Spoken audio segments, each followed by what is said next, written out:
During the years of triumph, Germans couldn't see enough of Adolf Hitler. Germany's savior, Germany's greatest statesman, the greatest general the world had ever seen. But as the war turned against Germany, Hitler disappeared from public view. And at the last, the German people knew nothing. They were told he had died a hero's death, but that was all.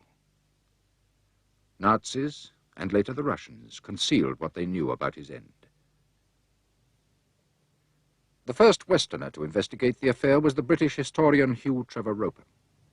The controversy began because Hitler was last heard of in the West when he made a broadcast on the 22nd, I think, of April 1945, saying that he would stay in Berlin. And when the Russians captured Berlin, no announcement was made about his life or death or anything about him. The body of Goebbels was found and shown by the Russians. The body of Hitler was not.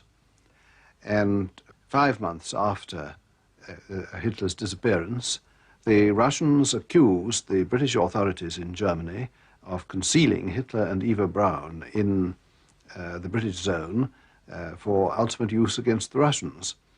And this was the last straw which provoked the British authorities in Germany to decide to settle this matter, and I was appointed to find out the facts. That's the beginning of the controversy, and of course I naturally consider that when I had made my report on the 1st of November 1945, the controversy should logically have come to an end.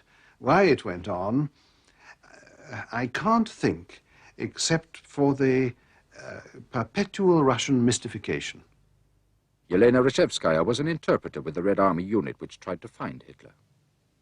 Dr. Faust Skarovsky headed the autopsy commission which examined the body the Russians found. Professor Keith Simpson is a British pathologist who has assessed the Soviet findings. Dental expert Ryder Sognes found important new evidence in a United States archive. Albert Speer, Nazi armaments minister, saw Hitler often during the war. Heinz Linger was Hitler's valet and closest personal servant. Hitler's secretary, Traudl Junge, was with him in the underground headquarters, the bunker, until the end. This situation in the bunker was a fantastic one. One really can't, unrealistic one. One really can't describe how the moods went on and off like waves. Sometimes they were all exhilarating and were thinking, well, now the Western troops coming for release of Berlin. Goebbels was exclaiming, one of the biggest decisions of war Hitler just made. He is now determined to no more to fight against the West and only to the East in Berlin, and this will mean that the Western powers will join us in our fight against Russia. And such things happened every now and then a few minutes afterwards, everybody was speaking about suicide. Seit Stalingrad wurde Hitlers Gesundheitszustand. Since Stalingrad, Hitler's state of health had been constantly deteriorating. Und bekam auch ein Zittern. He dragged one of his legs somewhat and got a shaking in his arm. Gerade in den letzten Tagen im Bunker der Reichskanzlei. During the last days in the bunker, this got much worse. In den Apriltagen, als die Meldung durchkam. During April, when the report came through that Roosevelt was dead, and Truman had said that America's area of interest was not in Europe, but in East Asia, Hitler drew some hopes from this, and clung to it like a drowning man clutching a last straw. Ein Ertrinkender an den letzten Strohhalm. We spoke about committing suicide like as other people talk about fashions or about what they have done today, and so Eva Braun asked for the best and the most painless method to commit suicide, and Hitler said that would be cyanide. You don't feel anything. And she said, then I would prefer that, because if I shoot myself, I would make an ugly impression when I am dead. Hitler himself saw no other solution and no other way out than to commit suicide himself too, and so it infected us a little. It was a most favorite theme of our conversations, how to commit suicide. It was a little macabre, and then he gave us capsules, poison capsule. It was in a brass, like a lipstick. It looked like a lipstick in brass outside wrapping, and he gave it to Mrs. Christian and me and said, I would like to give you a nice present for farewell, but I think this one will be of much use for you. And with a regretting smile, he gave us this poison. He himself also did not have the sort of trust he used to have towards other people, even, for instance, towards his own doctors. I had to give him his eye drops in the morning. He maintained that I had a particularly steady hand, but I believe that it was more his mistrust of other people. Also, when the doctor came to take his blood, I had to be there and keep an eye on it. It became more and more clear that he mistrusted everybody. And one day there came one of the men of the press office, and brought the news. I think he had heard it by radio from Reuters news agency, that Himmler had have negotiations with Graf Bernadotte for capitulation. And Hitler was very upset because he held Himmler for his most faithful paladin and the most reliable one. And now he saw that also he had tried to betray him. He remembered suddenly that the poison which he had to use for himself were given to him from one of Himmler's staff, and he mistrusted that it may affect. Perhaps Himmler tried a dirty trick and gave him something like what only make him unconscious, so that he could be transported against his will out of the bunker and delivered to the enemy. And to test this, he ordered a doctor to try to test this poison capsule at the dog. I think it was next Eva Braun, this one who stood next to him. So he said farewell, and Blondie died very promptly. The telegram came from Goering, which said, Mein Führer, no longer my beloved Führer, but just Mein Führer. I know that you are now totally cut off and are no longer in possession of full freedom to command. According to the law of succession, I will now step into your position and will undertake to represent Germany both in internal and external matters. Yours, Goering. Hitler was so worked up over this. He sat in his chair and could not grasp it at first. This was added to by Bormann, who added fuel to the fire somewhat, so that Hitler then said, to give me an ultimatum that really is the end. Es war traurig mit anzusehen. It was sad to see how Hitler went down and down. He walked very stooped and bent, his hand shaking badly, which he used to put inside his jacket so that people didn't see it so much, and his dragging leg. And this whole mood spread over all around him.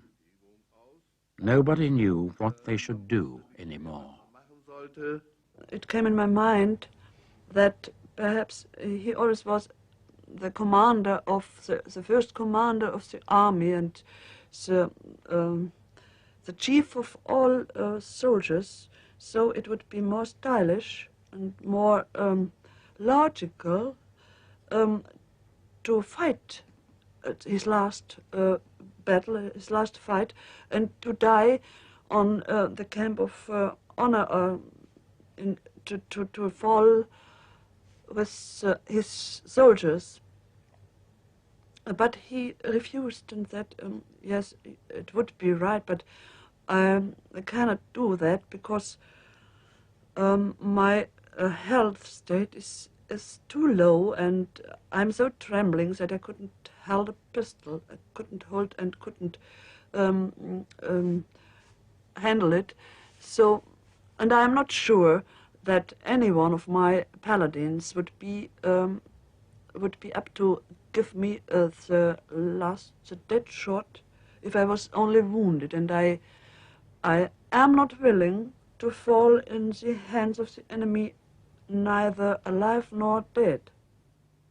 By April the 29th, Soviet troops were fighting inside Berlin.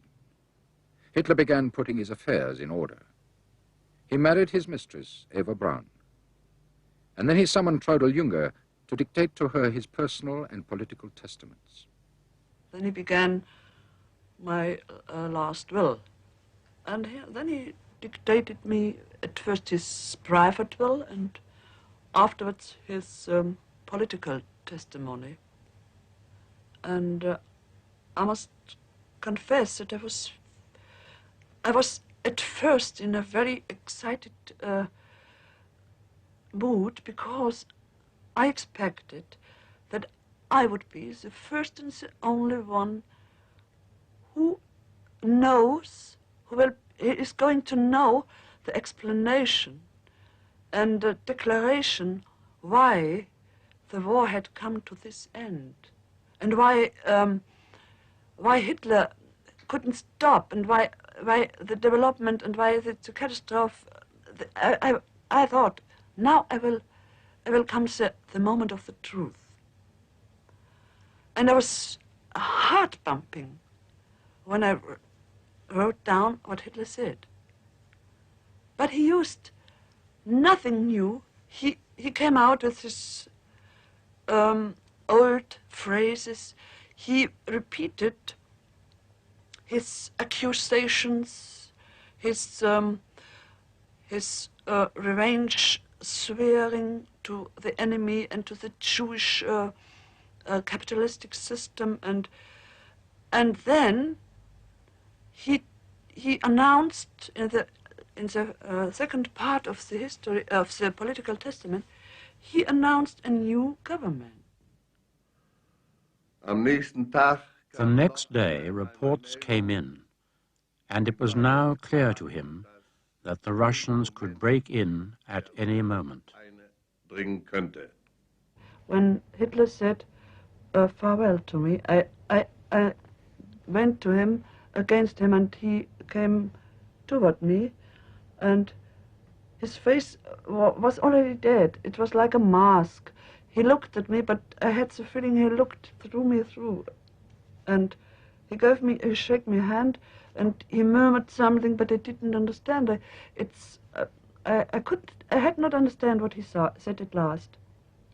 But Eva Braun, who stood beside him, and who shook hands to all the others, she embraced me very heartily and looked at me with a little sad smile and said, "Please try to go out of here. Please try to come to Munich again and give my regards to my beloved Bavarian.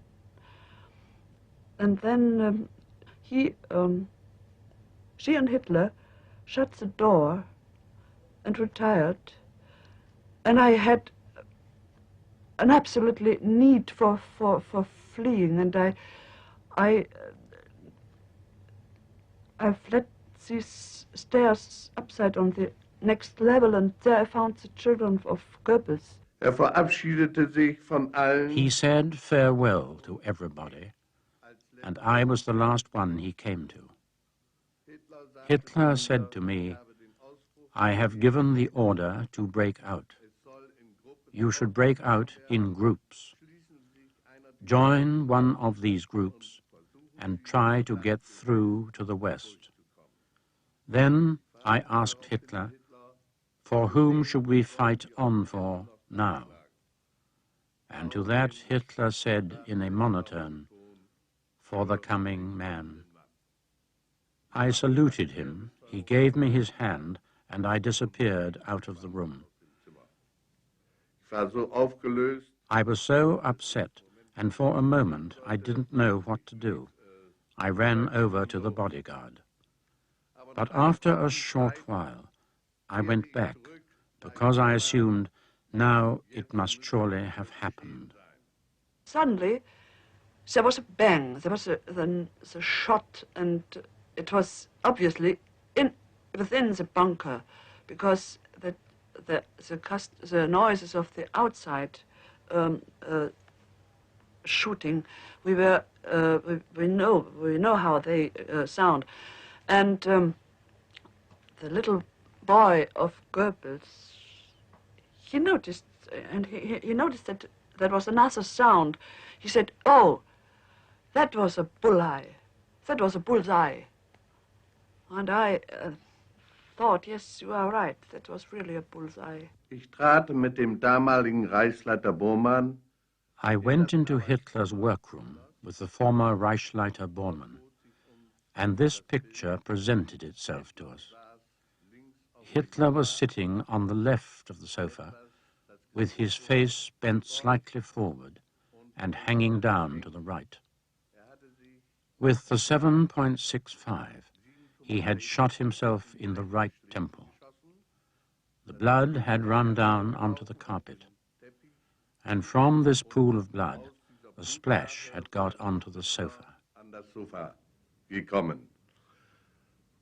Rechts von ihm saß Eva Braun. Eva Braun was sitting on his right. Eva Braun had drawn both her legs up onto the sofa and was sitting there with cramped lips, so that it immediately became clear to us that she had taken cyanide. I took Hitler by his neck. Behind me were two other officers from the escort commando. And so we took Hitler's body and proceeded with it into the park.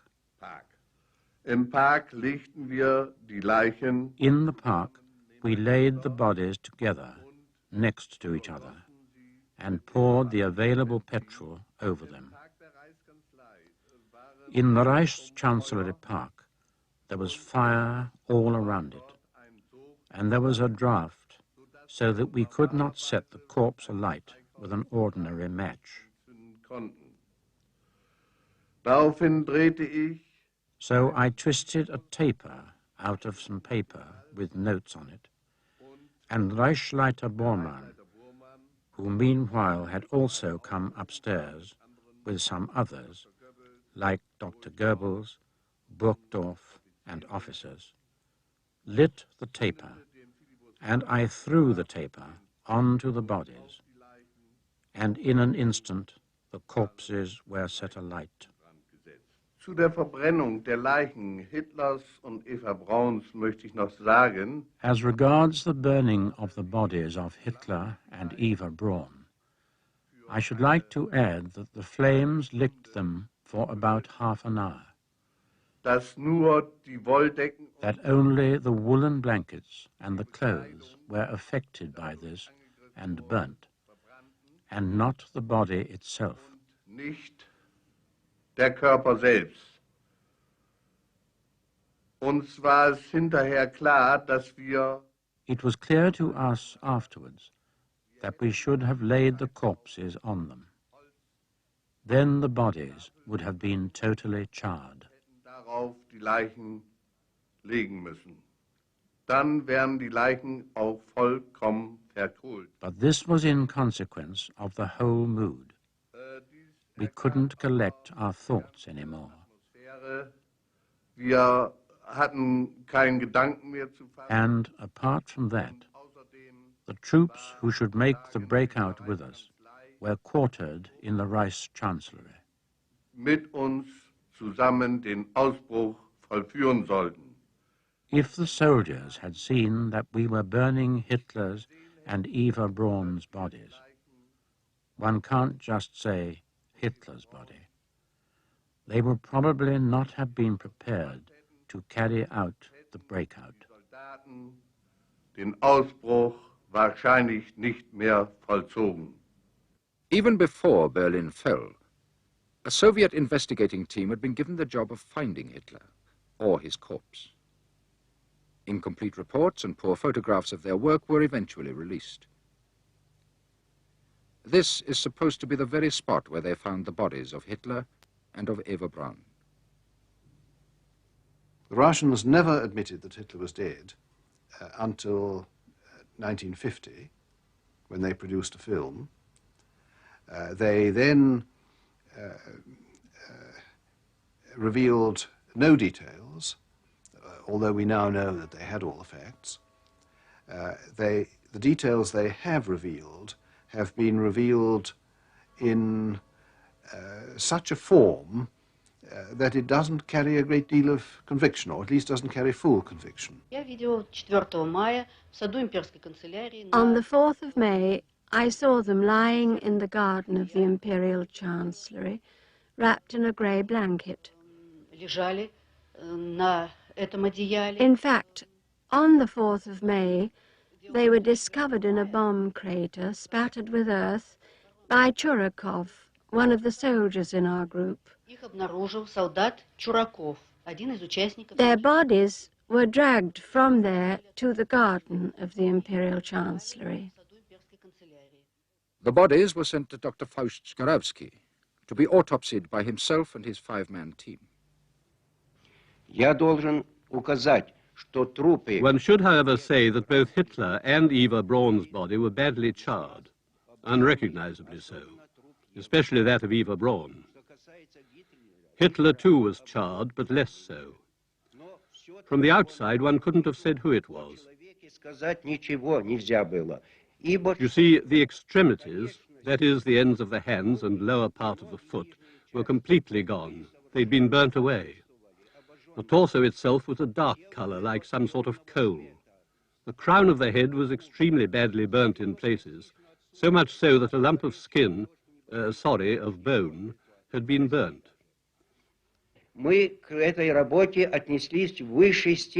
approached the examination with the highest degree of care that it was possible to observe. Everything that was possible to be seen from the autopsy we examined, and then we took samples of fluids and dispatched it all to the District Medical Research Laboratory, which was called, as far as I can remember, Cellar 291. They did the examination and advised me by telegraph either 1 or 2 days later, I don't remember the date too well, that the traces found were either cyanide or cyanide compounds.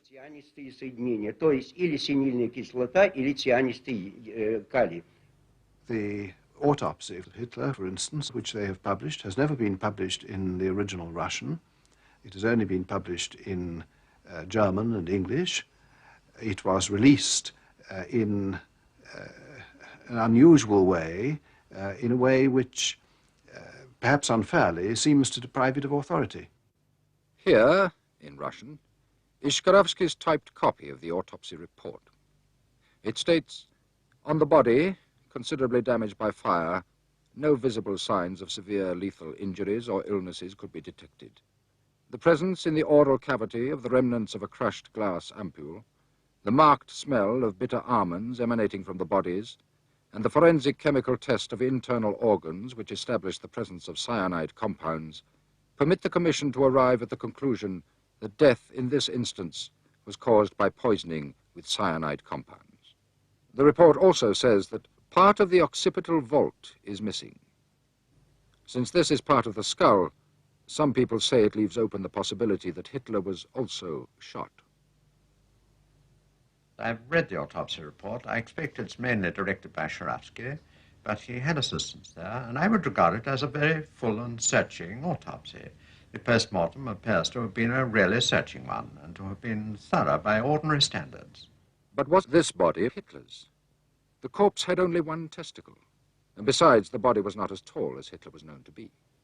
I repeat that the body was badly charred and the extremities were even more charred. And so to speak of a difference of 6, 7, or even 10 centimeters, to ascertain it accurately would be beyond our scope. And this was why we wrote approximately in the act. And even if in life he measured 1.75 and in the autopsy he only measured 1.65, I don't see this as being anything significant. The body does shrink when it's burned, and I think the difference is too small to matter at all.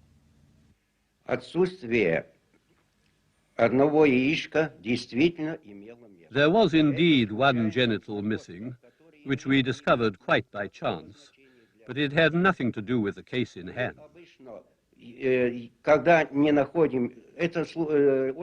We usually treat this extremely rare occurrence by looking in the sperm duct itself, but it wasn't there. Then we look in the lower intestine region, but it wasn't there either. So we came to the conclusion that it was in fact absent. To find one testicle only, which I was amused to see in the report was found quite by accident, it doesn't appear to have been searched for, is not uncommon. They did search for it properly, but it's not uncommon to find only one testicle. I don't think that's a very important point of identification. And we don't know if Hitler had only one testicle or not. The ordinary methods of identifying the dead body as a particular person, the clothing, papers, documents, credit cards and things in their pockets, the features which can be recognized by relatives, the color of the hair and the eyes, and fingerprints, if it comes to detail of that order, are of course destroyed when the body is subjected to fire. When it's scorched badly or is charred, almost all those things disappear. And you are left with a study of what is sometimes nearly a skeleton. So can only identify a person as being male or female, a certain height, and probably somewhere near a certain age. The fingerprints will have disappeared. Now you also, because the teeth tend to be preserved from fire inside the mouth, have one other source of information. The teeth, especially if they include a lot of detail of conservation, repair work, of fillings and bridges and other similar things, can provide a mine of information about identification. The teeth were so unusual that their identification would mean the identification of the corpse. One should also comment that in the upper jaw on the left-hand side, I don't remember for certain, well, high up in the left-hand jaw, there was a smooth file mark. It was felt that some mistake had been made in the filing of the dentures, and the stomatologist had filed off a piece of the bridge. Taken all in all, we paid considerable attention to the teeth. Of course, for those to have any value, like fingerprints, you've got to have records. You've got to have a dental surgeon who's been careful to keep full records. And you've got to have photographs and x-rays. And it is when you can, by making careful note of the details in your dead body, take these to a dental surgeon whom you suspect to have looked after that supposed body, by comparing the two and finding that they do match in detail, then you can be certain as you could with fingerprints, that that is the body of this person whose records that dental surgeon has. Hitler did have a personal dentist, Hugo Blaschke. No one could find him. So the investigators began the search for his assistant. Кэт Хойзерман, она была ассистенткой профессора Блашки, личного дантиста Гитлера. Kathy Heusermann was the assistant of Professor Blaschke, who was Hitler's personal dentist. In a medical investigation, her participation was an extremely important link in the chain, because nobody else could have determined Hitler's teeth, which were in perfectly good order, to such a degree. And this being the case, her place in the investigation was extremely important. В этом смысле ее место в расследовании остается. We hardly hoped to find anybody of assistance in the destruction and fire of Berlin, the city which had just been witness to the fall of the Third Empire. It was still enveloped in flames. This city, whose roads were so wrecked that our cars couldn't go to and fro across the town. In Berlin, we literally dug in the heaps of rubble to unearth her. One could say that our efforts have been accompanied by a stroke of luck. Without her, we could hardly have had such an exhaustive and full and complete proof. It was I who, both as an expert and as the chairman of the commission, had to have a long conversation with Kat Huysman. Her first approach to us was one of trepidation. She feared that the Soviet doctors would treat her badly. But then I told her that I also was a doctor, just like herself, and was interested in purely medical questions, and therefore she could feel at ease. The table at which I was sitting had a flask of water, sweets, Russian cigarettes, and cigars on it. I asked her if she wanted to smoke, and an atmosphere both businesslike and calm was established. When I was working during the war at the period in question, 1942, 3, 4, 5, I had several London bombing bodies to the victims of London bombing to identify, and we used dental details. And I wouldn't have thought of setting out in the mortuary for identification of a body without the assistance of a dental surgeon and his records.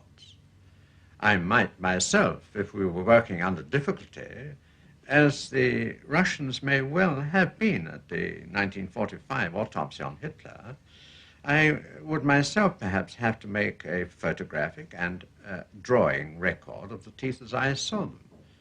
But I would certainly retain those teeth and see that an expert dental surgeon used to dental recording saw them later to confirm my findings. I suggested that she should relate all that she knew, and in those instances where there was a lack of clarity in what she had said, I posed her several questions. When I realized that she really was acquainted with Hitler's dentures, that is to say that this was indeed a person who had had dealings with the dentures, I asked her additional questions. The team consisted of some half a dozen army pathologists, none of whom, even Sharafsky himself, Lieutenant Colonel Sharafsky, who was in charge, none of whom had special forensic experience, and none of whom, to my knowledge, had ever had this exercise to perform before.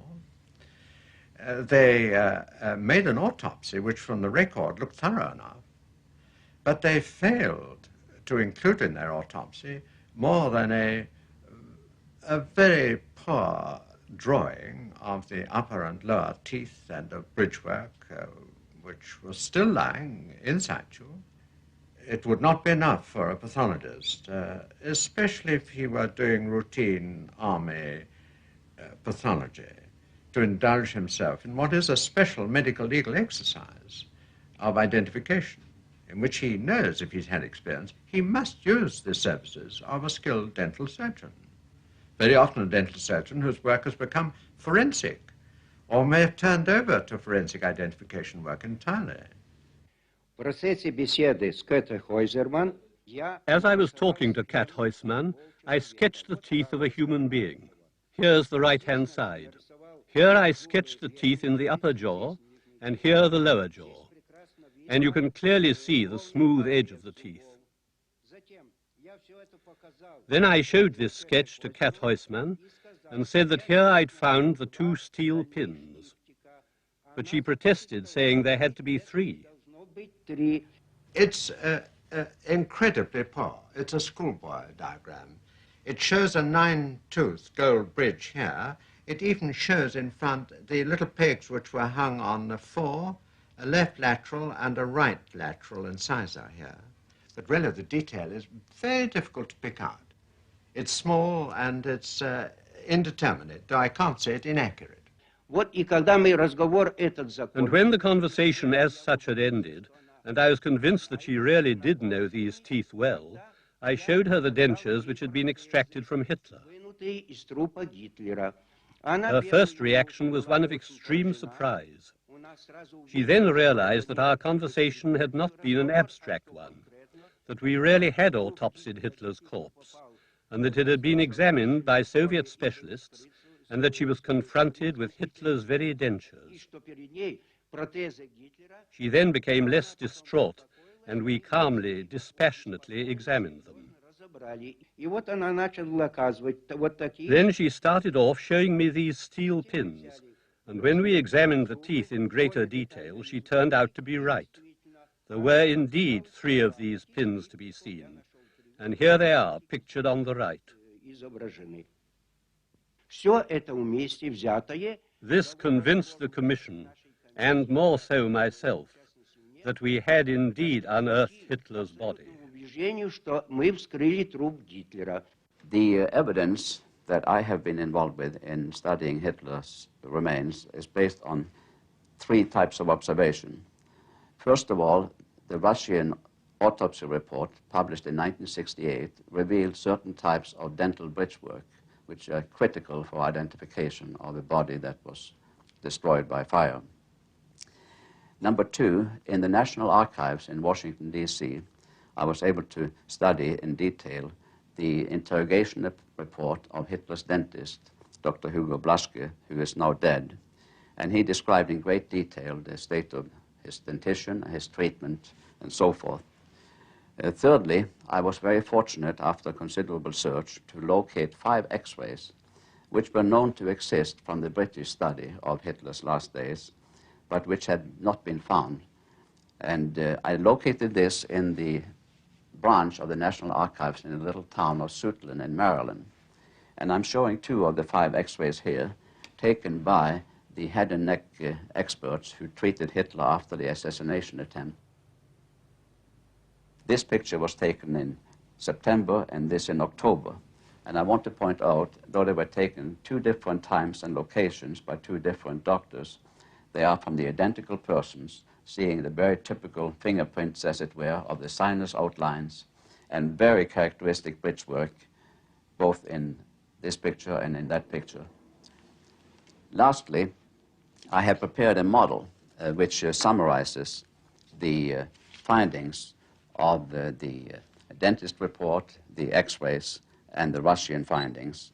And I believe that this represents the true state of affairs of Hitler's teeth, made up here in gold and porcelain. Among that, his very discolored left front tooth here, which can be seen in some of his pictures, although it was camouflaged most of the time by his mustache, and very characteristic bridgework in the lower jaw as well, and various types of pathology in his front teeth. Now, Sogner's and Ström, when they drew, of course, by now, with the assistance of X-rays, which have been discovered in Washington, have absolutely every single piece of detail in a single diagram, the diagram in their article. It shows not only the presence of, the number of teeth in, the exact shape of, and attachment of the 3 bridges, the 9-tooth in the upper jaw and the 2 in the lower.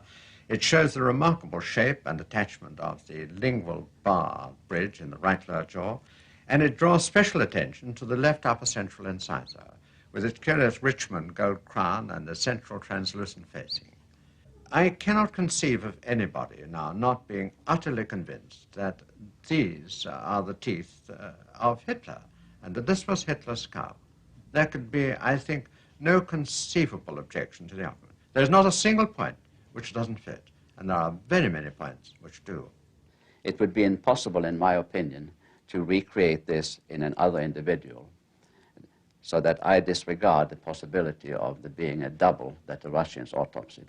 They did, in fact, find the body where Trevor Roper had suggested it may be found, outside a bunker in Berlin, and they autopsied the real Hitler.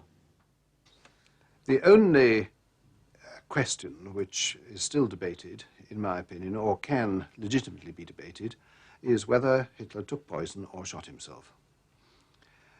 All the evidence that I had in 1945 was that he shot himself.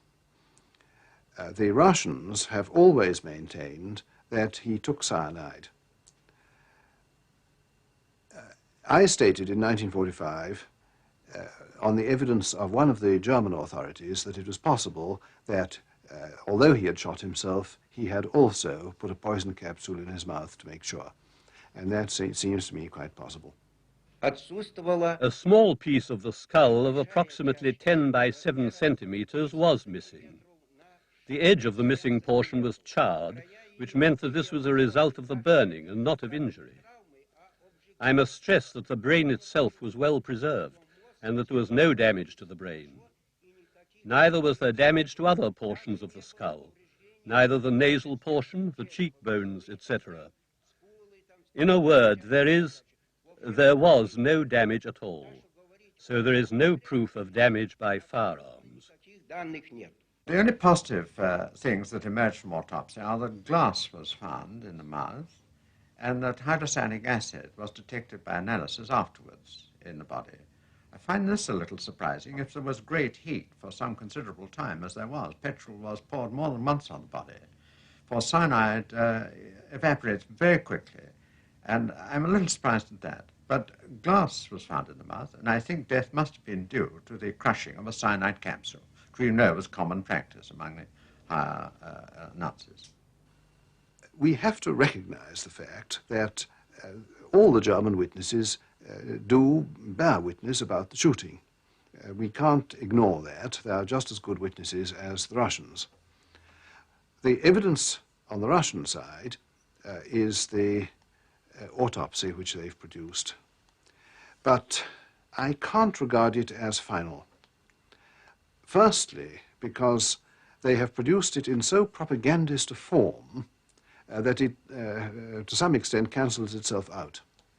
Mr. Beziminsky, a Russian journalist whom the Russians have employed to publish these documents, makes it quite clear that he regards suicide by poison as the death of a dog, and a cowardly death, and suicide by shooting as a soldier's death, and that he is anxious to show that Hitler did not die a soldier's death, but a dog's death. That shows a kind of political motivation, which rather detracts from his objectivity. There is a truly extraordinary passage in Beziminsky's work in which, having argued throughout that Hitler only took a poison capsule, he then suddenly produces a theory which has no evidence or probability in it and is given as a second-hand speculation that Heinz Linger afterwards shot Hitler when he was dead. Well, what is the point of this unless there was some evidence that Hitler had been shot? I can't see what is the point of this speculation, especially since the Russians had Linger in their possession as a prisoner for 9 years. They could easily have established this fact, if it were true, without producing it as a second-hand speculation ascribed to Linger. So I think that they, even in this matter, the Russians have created mystification, and I think that the balance of evidence, which is what one has to go on when the evidence conflicts, that the balance of evidence, taking account of the fact that the German witnesses had no reason to lie and were perfectly objective in their accounts to me, the balance of evidence is that he shot himself. As regards the firearm, I find no evidence of this in the report. Shuraski doesn't report it. He doesn't find a hole in the roof of the mouth or either temple. Part of the skull was missing, but then it commonly is in fire. It flakes off or is destroyed by fire. And moreover, he says the brain was in good condition and there was no bullet track through it. I don't think Hitler can have been shot, certainly not through the head.